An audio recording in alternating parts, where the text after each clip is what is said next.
Good morning, students. I, Sonu Sharma, welcome you to my channel. As you all know very well, this is the lockdown time, and during the lockdown too, I am just trying to share my knowledge. My videos are so helpful for those students of rural area who are weak in English or who are afraid of English. This is my first video, and before starting the video, I want to ask a question to those students who find English a difficult language. And my question is, translate करूंगा मैं कि मेरा प्रश्न उन विद्यार्थियों से है, उन छात्रों से है जो इंग्लिश को एक मुश्किल भाषा मानते हैं। और मेरा प्रश्न ये है उन बच्चों से कि क्या आपने कभी इंग्लिश को या जिस भी सब्जेक्ट को आप मुश्किल मानते हो उसे समझने की कोशिश की है? और हाँ, अगर आपने कोशिश की है तो समझ में भी जरूर आता है। और दूसरा मेरा प्रश्न है कि अगर आपको समझ में नहीं आता है तो आपने कितनी बार उस टीचर से उस क्वेश्चन को या उस विषय को समझने की कोशिश की है या उससे पूछने की आपने हिम्मत की है? तो मैं अपने अनुभव के आधार पर आपको बता दूं कि ऐसा हर बार ऐसा ही हुआ है कि बच्चे कहते हैं कि हमें ये सब्जेक्ट मुश्किल लगता है, लेकिन एक बार भी उन बच्चों में से किसी ने भी कोशिश नहीं की होती है कभी भी, यानी उस टीचर से पूछने की उनके अंदर हिम्मत नहीं होती है, क्लास में खड़े होने की उनके अंदर हिम्मत नहीं होती है, इसलिए वो पीछे रह जाते हैं। और फिर यानी उनकी जो सोच है वो यही हो जाती है कि ये सब्जेक्ट हमें नहीं आएगा, इस सब्जेक्ट में हमारे मार्क्स कभी नहीं आएंगे। लेकिन मैं कहता हूं कि अगर हम जिस सब्जेक्ट को मुश्किल मानते हैं उसी को हम अपनी ताकत बना सकते हैं। सिर्फ जरूरत है तो हमें अपने एक दृढ़ निश्चय की और टाइम देने की जरूरत है। उस सब्जेक्ट को हमें टाइम देना होगा, तभी हम उसको अपनी ताकत बना सकते हैं, अपनी कमजोरी को। और इंग्लिश की बात करें तो इंग्लिश यानी आप सभी को पता है विश्व की तीसरी सबसे ज्यादा बोली जाने वाली भाषा है। यानी इसे हम एक सब्जेक्ट की तरह से नहीं, एक लैंग्वेज की तरह से हमें इसे पढ़ना चाहिए, इसे समझना चाहिए, क्योंकि विश्व में तीसरी सबसे ज्यादा बोली जाने वाली भाषा है। मैंडरिन चाइनीज और स्पेनिश के बाद तीसरी, इसके बाद में चौथी है जो हमारी हिंदी, हमारी राष्ट्रभाषा है, वो सबसे ज्यादा बोली जाती है। तो मैं अपनी वीडियो शुरू कर रहा हूं। देख सकते हैं आप 20 अप्रैल 2020 morning, sorry Monday, English by Sonu sir, specially for 10th class.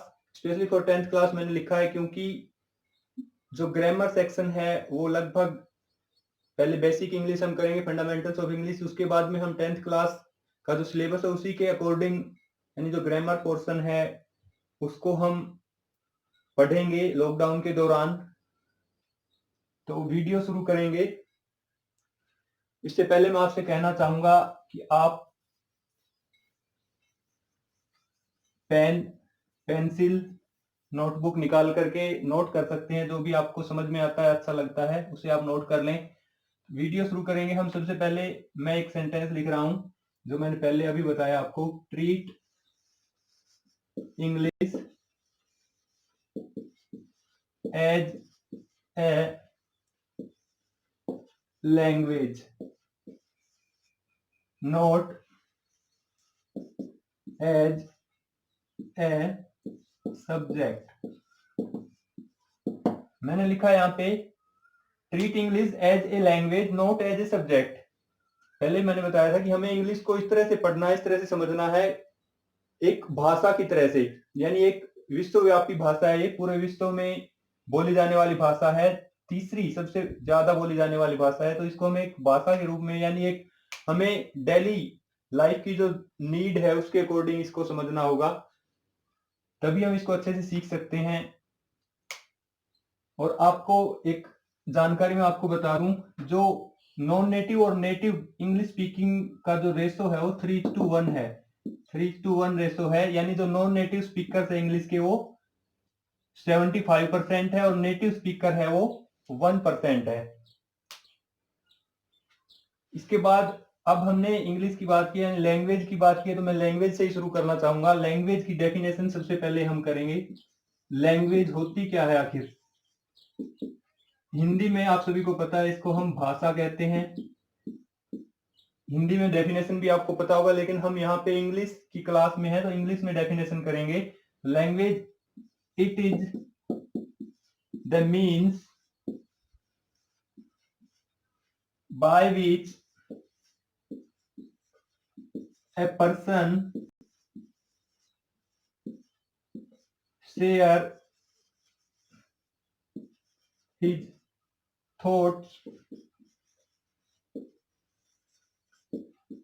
or feelings to another person, another person. Language की डेफिनेशन लिखी है मैंने, it is the means by which a person share his thought और फीलिंग्स टू अनदर पर्सन। यहाँ पे हम one person लिख सकते हैं, ए पर्सन भी सही है। यानी एक भाषा वह साधन है जिससे एक व्यक्ति अपने विचारों को दूसरे व्यक्ति के साथ शेयर करता है, आदान प्रदान करता है अपने विचारों का या अपनी भावनाओं का, उसी को हम भाषा कहते हैं। टाइप्स की बात करें, लैंग्वेज के जो टाइप आप सभी को पता है, ओरल लैंग्वेज है, रिटन लैंग्वेज है, इसके बाद साइन लैंग्वेज भी होती है, एक सांकेतिक भाषा जिसे हम बोलते हैं। अब लैंग्वेज के बाद में मैं बात करूंगा ग्रामर की। इरेज कर रहा हूं मैं, आप साथ साथ में लिख सकते हैं और अच्छे से समझने के लिए वीडियो को आप दोबारा देख सकते हैं। नेक्स्ट हम बात करने जा रहे हैं ग्रामर की। आप सभी को पता है हिंदी में मैं साथ साथ में लिखूंगा क्योंकि मैं ग्रामीण लेवल के बच्चों की बात कर रहा हूं। व्याकरण, ग्रामर की डेफिनेशन करेंगे, इट इज या ग्रामर इज लिख सकते हैं आप, इट द मीन्स यानी यह वह माध्यम है by which we can learn how to speak, how to read and how to write a language, any language लिखूंगा मैं यहाँ पे, any language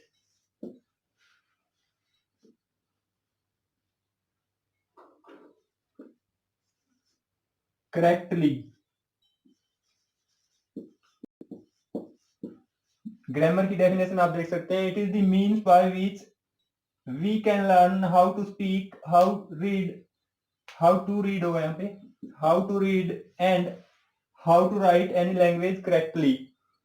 यानी यह ऐसा साधन है, ऐसा माध्यम है व्याकरण जिससे हम किसी भी भाषा को सही तरीके से बोलना, पढ़ना और लिखना सीखते हैं, उसी को हम व्याकरण कहते हैं। यानी व्याकरण की के आधार पर ही हम किसी भाषा को अच्छे तरीके से बोलना, लिखना और समझना या पढ़ना हम सीखते हैं। इसके बाद ग्रामर के बाद मैं बात करूंगा the smallest unit of English language, that is letter. Letter की हम बात करेंगे यहाँ पे, जो सबसे छोटी इकाई है इंग्लिश भाषा की।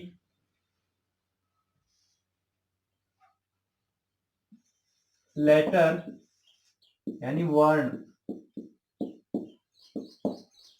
डेफिनेशन से हम शुरू करेंगे, लेकिन इससे पहले मैं आपको बता दूं, इंग्लिश यानी एक बहुत ही सुंदर ब्यूटीफुल लैंग्वेज है जिसमें एक ही वर्ड के, एक ही सेंटेंस के, एक वर्ड के बहुत से मीनिंग हो सकते हैं। जैसे लेटर यानी इसमें एक ही वर्ड है, सेम स्पेलिंग है, सेम प्रोनाउंसिएशन है, लेकिन मीनिंग इसके दो हो सकते हैं। एक हम पत्थर भी बोलते हैं लेटर, इसके अलावा यानी यहाँ पे स्पेलिंग डिफरेंट है और वर्ड अलग है, तो इसमें टाइम को लेकर के हम बोल सकते हैं लेटर यानी बाद में आने वाला लेटर। ठीक है, तो लेटर की डेफिनेशन की बात करेंगे।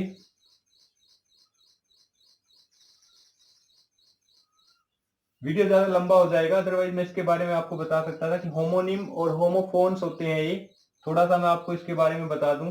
होमोनिम, होमोनिम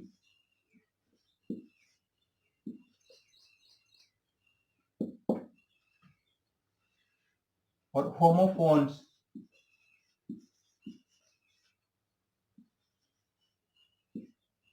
होमोफोन्स में होमोनिम में हमारे पास यानी सेम लेटर होता है,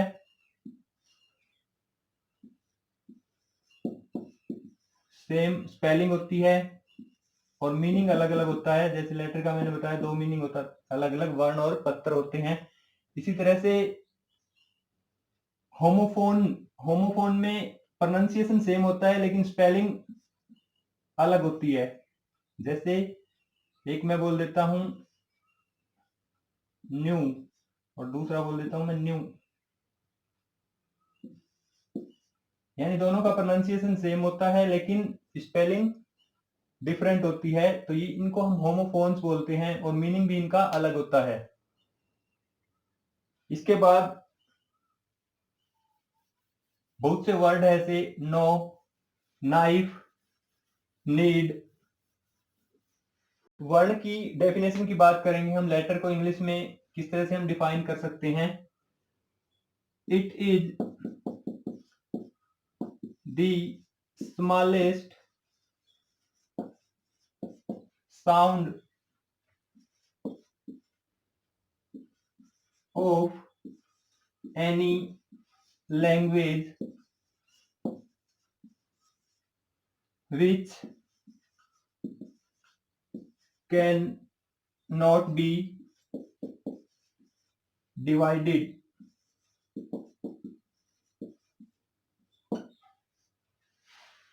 It is the smallest sound of any language which cannot be divided, यानी वर्ण है जो अक्षर है हमारा या लेटर है वो सबसे छोटी इकाई है, सबसे छोटी ध्वनि है किसी भी भाषा की जिसको और छोटा नहीं किया जा सकता। अब लेटर के बाद हम बात करेंगे अल्फाबेट की, पर मैं इसको इरेज कर रहा हूं।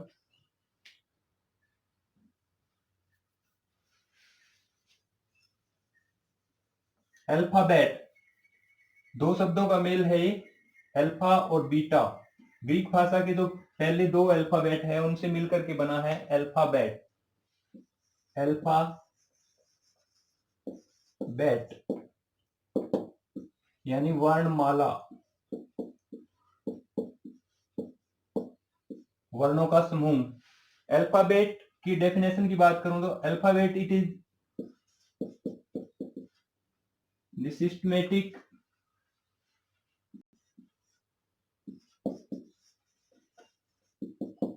टेबल ऑफ लेटर्स, यानी ऑल लेटर्स, जितने भी लेटर होते हैं किसी भी भाषा में उसका एक सिस्टमेटिक टेबल यानी क्रमबद्ध, उनको एक अच्छे तरीके से अरेंज करना, क्रमबद्ध तरीके से उनको अरेंज किया होता है, उसी को हम वर्णमाला बोलते हैं, अल्फाबेट बोलते हैं। ये मैंने बताया आपको। अल्फा और बीटा दो लेटर है ग्रीक लैंग्वेज के जिनसे अल्फाबेट शब्द निकल करके आया है। अब अल्फाबेट यानी एक ही हो सकती है, वर्णों का समूह, वर्णों की माला एक ही माला हो सकती है इसका, यानी प्लूरल में अल्फाबेट्स नहीं होगा। इसके बाद मैं बात करूंगा काइंड्स ऑफ अल्फाबेट या types of alphabet. Types of alphabet, इसमें हमारे पास 2 टाइप्स है, first vowel and second consonant. आप सभी को पता है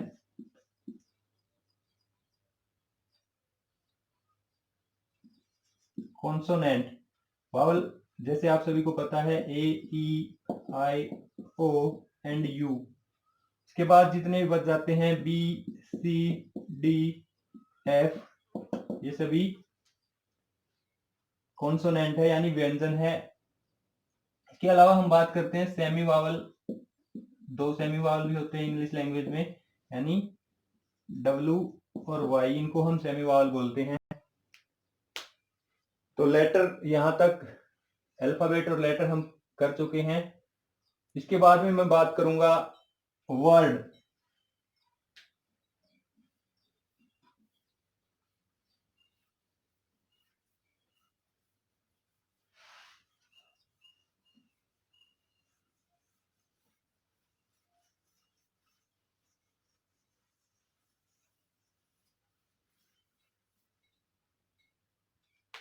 वर्ड की बात करेंगे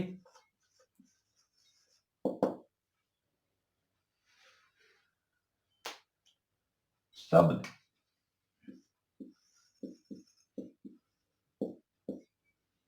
क्या होता है शब्द? वर्ड, ए मीनिंगफुल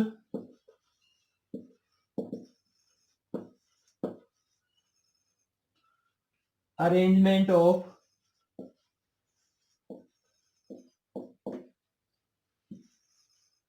letters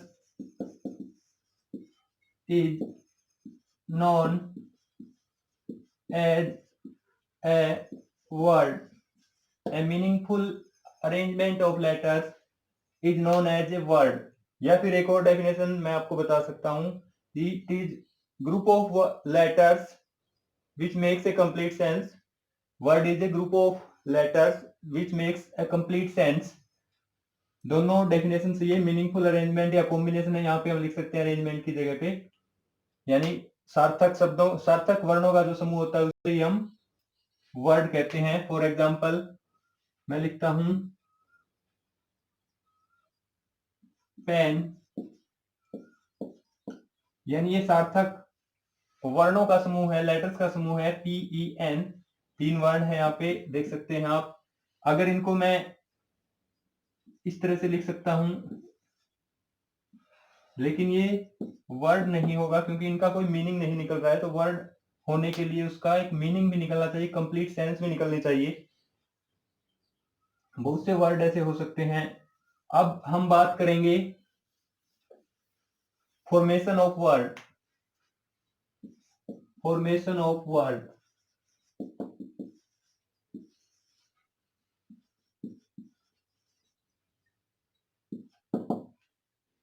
डेफिनेशन लिख देते हैं पहले. It is the method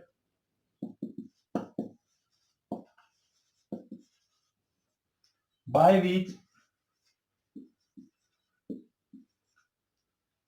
new words are formed. Formation of word को हम कहते हैं कि ये एक तरीका है जिससे हम नए शब्दों को निकालते हैं, नए शब्दों को बनाते हैं, जिसे फॉर्म कर सकते हैं, उनकी रचना करते हैं. इसके बाद new words are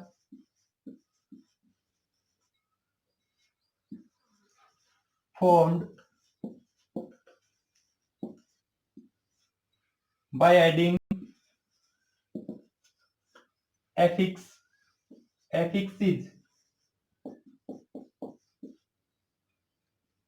to the existing words.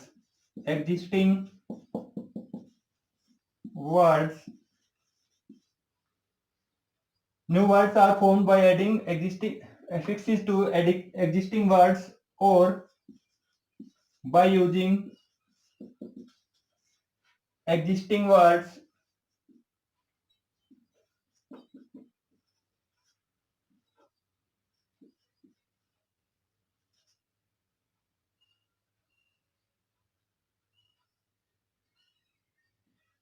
to create blend word और कंपाउंड वर्ड. कंपाउंड वर्ड होगा यहाँ पे, वर्ड यानी जिसके बारे में हम पढ़ रहे हैं, compound word. I hope the audio and video are clear. So इससे आगे हम पढ़ेंगे वर्ड. डेफिनेशन आपको बता दिया है. Meaningful arrangement of letter is known as word और group of letters which makes a complete sense is a word. इसके बाद है फॉर्मेशन ऑफ वर्ड, यानी वर्ड को हम कैसे फॉर्म कर सकते हैं, कैसे हम नया वर्ड बना सकते हैं. It is the method of by which new words are formed. यह एक ऐसा तरीका है जिससे हम नए शब्दों की रचना करते हैं. New words are formed by adding affixes to the existing words और by using existing words to create blend word और कंपाउंड वर्ड. यहां तक आपने लिख लिया होगा. मैं इसको इरेज कर रहा हूं.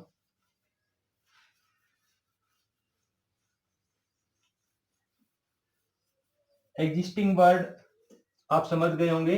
जो रूट वर्ड जिसको हम बोल सकते हैं, रूट वर्ड और base word is existing word, यानी उसी से हम नए वर्ड बनाते हैं जो सबसे पहले हमारे पास वर्ड होता है. अफिक्स एक वर्ड आया था यहाँ पे डेफिनेशन में, अफिक्स, एफिक्स मतलब होता है इसका जोड़ना, मिलाना। It consist of prefix, prefix and suffix. Hindi में शायद आप समझ जाए, अफिक्स यानी जोड़ने वाले हम बोल सकते हैं, मिलान जिससे हम किसी शब्द को बनाते हैं एफिक्स को जोड़ करके। एफिक्स में दो वर्ड होते हैं, यानी प्रीफिक्स, इसको हम बोलते हैं उपसर्ग, प्रीफिक्स को बोलते हैं उपसर्ग, और सफिक्स को बोलते हैं प्रत्यय। प्रत्यय आपने पढ़े होंगे, उपसर्ग और प्रत्यय। यहाँ पे नाम से ही हमें पता लगता है, प्रीफिक्स यानी वर्ड से जो भी हमारा रूट वर्ड है या एग्जिस्टिंग वर्ड है उससे पहले, यानी उससे बिगिनिंग में हम कुछ ऐड करके जो नया वर्ड बनाएंगे उसको हम बोलते हैं प्रीफिक्स। और जिससे सफिक्स यानी जिसके लास्ट में हम कुछ ना कुछ ऐड करके जो वर्ड बनाते हैं उसे हम कहेंगे सफिक्स या प्रत्यय। इसके बाद एग्जाम्पल से मैं आपको समझा देता हूं। प्रीफिक्स से कौन से एग्जाम्पल हो सकते हैं।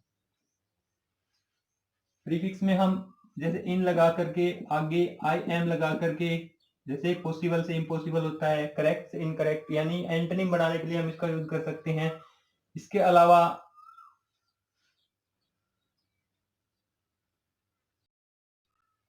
फॉर प्रीफिक्स हो सकता है, फॉर सी, फॉर सेक, इस तरह से हम वर्ड बना सकते हैं। सफिक्स की बात करें तो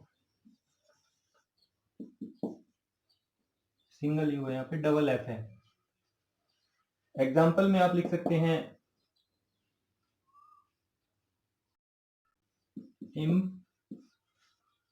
इम्पॉसिबल, यानी जो हमारा रूट वर्ड था वो पॉसिबल था, और आई एम हमने यहाँ पे प्रीफिक्स ऐड कर दिया, तो इम्पॉसिबल जो हमारा न्यू वर्ड है वो निकल करके आया है। इसके अलावा आई आर भी हो सकता है यहाँ पे, इरेगुलर जैसे हम लिख सकते हैं, ये भी प्रीफिक्स है। सफिक्स की बात करें तो जो हम वर्ड के यानी लास्ट में, रूट वर्ड के लास्ट में जोड़ते हैं, for example E R, E S T, जैसे हम सुपरलेटिव डिग्री में इनको ऐड करते हैं लास्ट में। इसके बाद आई ओ एन हो सकता है, आई ओ एन, क्रिएट से जैसे क्रिएशन, इस तरह से। मेंट हो सकता है, नेस हो सकता है, जैसे हैप्पी, हैप्पीनेस, रिटायर, रिटायरमेंट। इस तरह से सफिक्स हम ऐड करके नए वर्ड को हम फॉर्म कर सकते हैं। इसके बाद हमने बात की थी blend, bye using existing word, blend और कंपाउंड वर्ड भी हम बना सकते हैं। ब्लेंड वर्ड क्या होते हैं, पहले आपको ये देखना है। ब्लेंड वर्ड हम फॉर्म करते हैं जो हमारे पास दो वर्ड है, एग्जिस्टिंग वर्ड है या रूट वर्ड है, उनको यानी उनके पार्ट को मिला करके हम ब्लेंड वर्ड बनाते हैं। एग्जांपल से आप समझ जाएंगे, और डेफिनेशन के लिए यानी इतना टाइम नहीं है, आपको मैंने बता दिया है कि जो दो वर्ड हमारे पास है एग्जिस्टिंग वर्ड, उनके पार्ट्स को मिला करके, उनके पार्ट्स को आपस में मिला करके हम एक नया वर्ड बनाते हैं, उसको हम ब्लेंड वर्ड बोलते हैं। फॉर एग्जाम्पल हमारे पास दो वर्ड है, एक है ब्रेकफास्ट और दूसरा है लंच। ब्रेकफास्ट और लंच को मिलाकर के हमने बना दिया ब्लेंड वर्ड ब्रंच, ब्रंच। दूसरा एग्जांपल आपके सामने है motor car plus hotel, hotel, इनको हम बोलते हैं मोटल। मोटल आप समझ गए होंगे, यानी जहां पे मोटर गाड़ियां हैं, मोटर कार है, उनके लिए भी पार्किंग के लिए या उनकी जो सर्विस वगैरह है उसके लिए जहां पे सुविधाएं होती है, और प्लस होटल यानी रेस्टोरेंट वगैरह जहां पे व्यक्तियों के लिए और उनके व्हीकल के लिए जहां पे पूरी सुविधाएं होती है, उनको हम मोटल बोलते हैं। तीसरा एग्जांपल है, इसको मैं इरेज कर रहा हूं, अभी जगह नहीं है यहाँ पे, तो एक छोटा सा एग्जांपल आ जाएगा यहाँ पे, स्मोक और फोग, इसको हम बोलेंगे ब्लेंड वर्ड में स्मोग, स्मोग। ये तीनों यानी ब्लेंड वर्ड है जो हमने एक एक पार्ट इनका यूज किया है। ब्रेक का हमने यानी BR यूज किया है और UNCH यहाँ पे लंच का ऐड किया है। तो जिनके पार्ट से हम नया वर्ड बनाते हैं उसे हम बोलते हैं ब्लेंड वर्ड। ब्लेंड वर्ड आप यहाँ पे लिख सकते हैं, ब्लेंड वर्ड। मोटर, कार और होटल, यानी ये हमने सिर्फ M लिया यहाँ से, या MO आप बोल सकते हो, और इसके बाद TEL या OTEL। MO यहाँ से लिया हमने और TEL यहाँ से लिया है, तो दो पार्ट से हमने मोटे शब्द बना दिया है। इस यहाँ पे समोग यानी SM और OG, समग, समग बोलते हैं हम, समग। इसके बाद मैं बात करूंगा कंपाउंड वर्ड। लिख लिया होगा आपने, या फिर आप स्क्रीनशॉट ले सकते हैं क्योंकि हमारा जो ब्लैक बोर्ड है वो काफी छोटा है।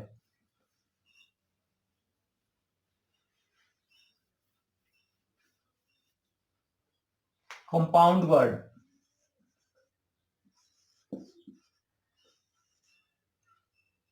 इसको हम यानी जैसे हमने ब्लेंड वर्ड में पार्ट लिया था, दो जो हमारे पास एग्जिस्टिंग वर्ड थे उनके दो पार्ट से हमने न्यू वर्ड बनाया था। यहाँ पे क्या करना है हमें, कंपाउंड वर्ड में जो दो वर्ड है हमारे पास एग्जिस्टिंग, उन दोनों को उठा करके इकट्ठा हमें करना है, यानी put together the existing two words. For example यही लेते हैं हम, ब्लैक प्लस बोर्ड, यानी जो हमारा वर्ड बनेगा कंपाउंड वर्ड वो होगा ब्लैक बोर्ड। इसके बाद मैं बात करूंगा नोट प्लस बुक, नोटबुक, ये भी हमारा क्या है, कंपाउंड वर्ड है।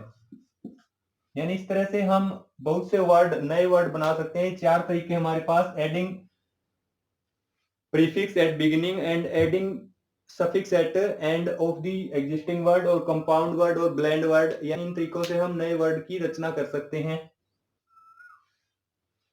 अब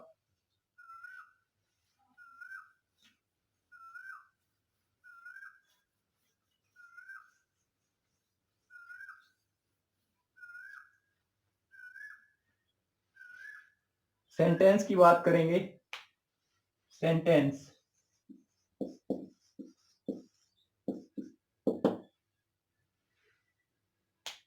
व्हाट इज सेंटेंस? वही डेफिनेशन यानी हम लिख सकते हैं, it is group of, Hindi आप सभी को पता होगा, लिखने की जरूरत मुझे लगता नहीं है यहाँ पे, फिर भी मैं लिख देता हूं, वाक्य। It is the group of two और मोर वर्ड्स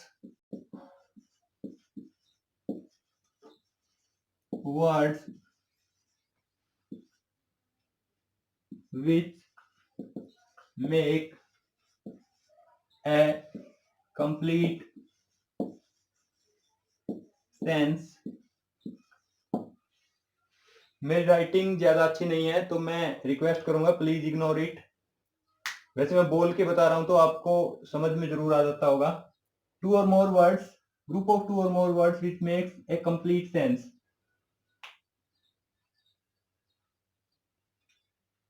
इट हमने लगाया था तो यहाँ पे मैक्स सिंगुलर हो जाएगा, मेक्स। तो सेंटेंस क्या है, दो या दो से अधिक शब्दों का एक समूह है जो हमें एक सेंस देता है, यानी एक मीनिंगफुल सेंस देता है, उसे हम वाक्य कहते हैं। या फिर meaningful arrangement of words is sentence, ये भी हम बोल सकते हैं। अब सेंटेंस की हमने बात की है तो एक ऐसा सेंटेंस मैं आपको बताने जा रहा हूं जो, यानी कीबोर्ड आपने सुना होगा, कीबोर्ड के जो लेटर होते हैं, आई हो शायद 104 या जितने भी होते हैं, मुझे कंफर्म नहीं है, उनको, यानी जो हमारी जो 26 है उनमें से 26 है लेटर्स, उनको इन सभी की को चेक करने के लिए, टू चेक दी की, 26 जो की है हमारी, उनको चेक करने के लिए एक सेंटेंस लिखते हैं जिसको हम बोलते हैं पेनग्राम। पेनग्राम सुना होगा आपने नाम शायद। पेनग्राम एक ऐसा शब्द होता है जिसमें हम ऑल 26 लेटर्स का यूज करते हैं, यानी जो कंप्यूटर की 26 में से कोई भी लेटर काम नहीं करता है तो उस सेंटेंस को लिखते ही हमें पता लग जाएगा कि यहाँ पे ये लेटर काम नहीं कर रहा है। नीचे जाओ, नीचे नीचे, अभी आ रहा हूं मैं 5 मिनट में। चलो, पेनग्राम यानी वो सेंटेंस है द क्विक ब्राउन फॉक्स